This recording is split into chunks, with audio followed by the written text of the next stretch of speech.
It was 1925 in Angel Island Immigration Station dining hall. The army was called in to force the Chinese detainees back to the barracks with bayonets. A Chinese kitchen helper working there at the time said the food was set by an agreement with the government. It could not be changed by the cooks. Anyway, they still thought it was our fault and wanted to beat us up. The white boss then pointed a gun at them and said, "Whoever comes in first gets it first." Did you know they refused to come down to the dining hall to eat for the next 3 days? And this was not the longest hunger strike on Angel Island. Chinese detainees were throwing dishes on the dining room floor to the point that officials had to put up a sign saying no more throwing food. What food was being served on Angel Island that was so bad that riots broke out not just once, but multiple times? We will find out in today's episode. Hi, my name is Christy, and this is the American Chinese Food Show. For 30 years from 1910 to 1940, when ships arrived in San Francisco, most European passengers just got off. However, Chinese, Japanese, and other immigrants from Asia, Russia, Mexico, and more were ferried to Angel Island and detained for questioning and medical examinations. Most arrivals were held for at least 3 days. But Chinese immigrants were detained longer on average, from 3 weeks to 3 months, because of the Chinese Exclusion Act. The detention barracks were set up with layers of bunk beds. The connected dining hall served 3 meals a day. Detainees ate in segregated shifts based on race and gender. They even had 2 separate menus, European and Asiatic. The Asiatic menu was prepared mostly by Chinese cooks supervised by white officials. Lo was a kitchen help there in the early 1920s. We served 1 large dish and 1 small one with the rice. Big dishes were like beef and potatoes, dried vegetables, dried bean curd and pork, vermicelli and pork, mostly it was pork. There's also fish, usually sandab, on Tuesdays and Fridays. The small dish was either sauté fish, fermented bean curd, fermented bean paste, or hoisin sauce. Hey, that doesn't sound that bad at all. Vermicelli and pork with a little bit of satay sauce makes a great clay pot dish. Dried bean curd braised with fatty pork rib with a dollop of chu hao paste made from soybean and sesame paste. Super comforting. Salted fish and fermented bean curd are basically Cantonese staples for the elderly. Fish such as Chinese herring or ma yao are first gutted, washed, then inserted head down vertically into a heap of salt, so the juice of the fish can flow out from the mouth. Cubes of dry tofu are air-dried under hay, slowly fermented, and then soaked in brine, usually with Chinese rice wine, vinegar, chili peppers, or sesame oil. You just need a small chunk of this umami bomb to finish a whole bowl of rice. I myself can't live without fermented bean curd in my congee. So why the hate? The steamship companies that brought the detainees to the United States were the ones that had to pay for the board, including meals, on the island to the government until they were released. It could be a few days or a few months. So they paid as little money as possible. Then the government contracted food services, preparing about 3,000 meals each day out to the lowest bidding white contractors. The contractors then hired a Chinese staff to think of the cheapest meal they could produce. It costs 33 cents a day to feed an Oriental and 45 cents to feed a European. About $10 and $15 in today's money. Back then it meant, and I quote the kitchen help, the red potatoes were about 2 inches in diameter and the cheapest available. The Chinese cabbage were at least 3 or 4 feet long, what we would call throwaways. We always served the old bread first. It didn't come sliced or wrapped, so we had to cut it with an electric knife that was sharp enough for the hard bread.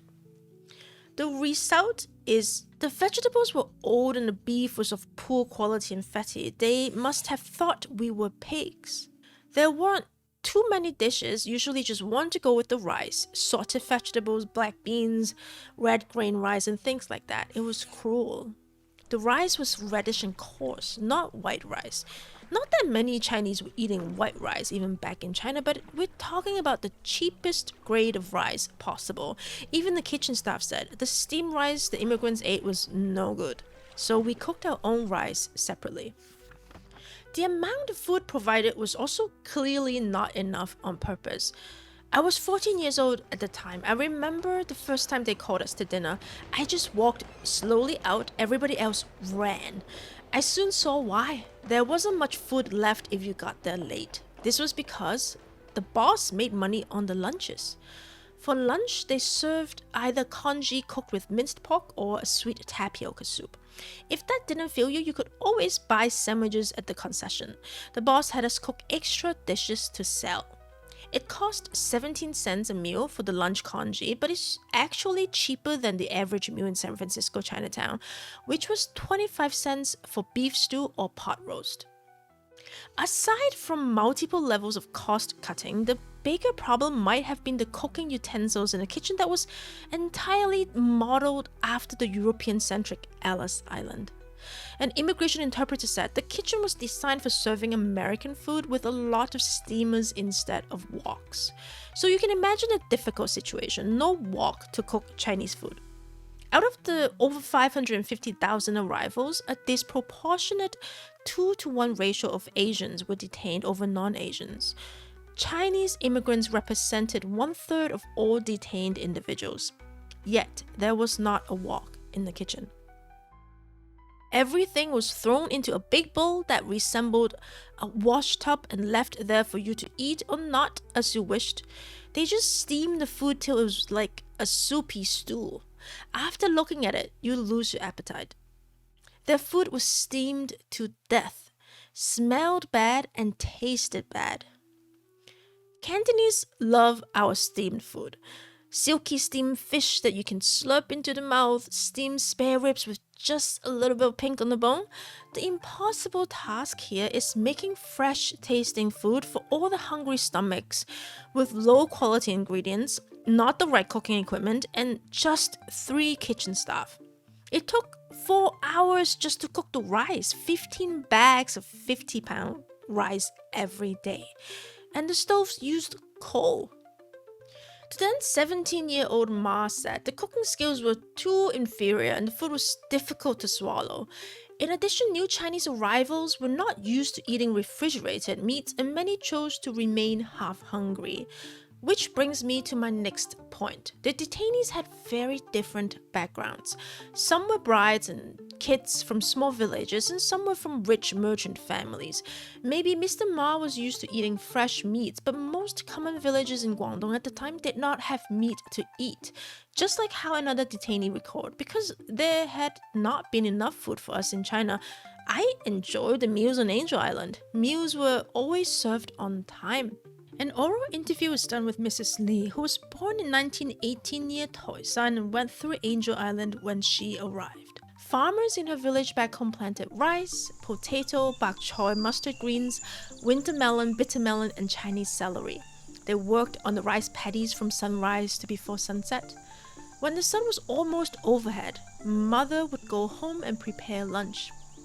Mother would return in about an hour and a half with 2 baskets suspended from a long bamboo pole across her shoulder. Inside the baskets were the rice bowls, chopsticks, and food.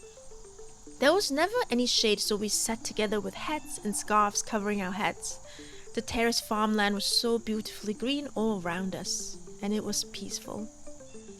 Most often, Mother would have cooked rice, salted fish, some vegetables, but rarely any meat. We didn't have a lot of food. We wore no shoes and never had new clothes. Our clothes always had patches. But despite our poverty, we were a happy family. The food on Angel Island, at least the Asiatic menu, was not good for sure. But in the end, it's the environment that dictated the taste memory. It was like being in prison. They let us out for meals and then locked us up again when we came back. Imagine if you were incarcerated, surrounded by barbed wires on an island, locked in a room for most of the day, not knowing exactly when you're going to be released.